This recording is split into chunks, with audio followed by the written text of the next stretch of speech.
I want to spend a few minutes talking about senior living pricing transparency. There's a lot of talk out there these days about whether and if and how senior living providers and retirement communities can be more forthcoming with their pricing. And, as a consumer, I understand that. We all want to be able to get our hands on that kind of information without having to jump through a bunch of hoops. And certainly, while I agree that transparency is always a good thing, I also understand, right, wrong, or indifferent, why there may still be some reluctance on the part of some senior living providers to be a little more forthcoming with that pricing. So let's talk a little bit about that and some of the reasons maybe why. So, the first and probably most obvious reason is simply that I think many providers want to make sure that you understand the value behind the pricing.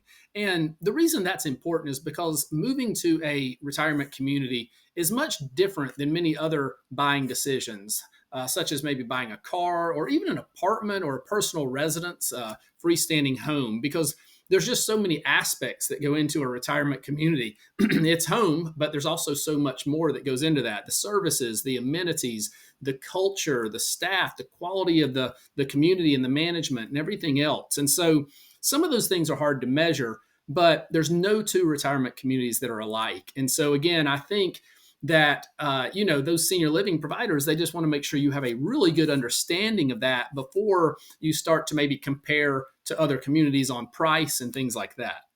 Now, I think another reason for this hesitancy to provide pricing is also because there's so many different pricing models out there.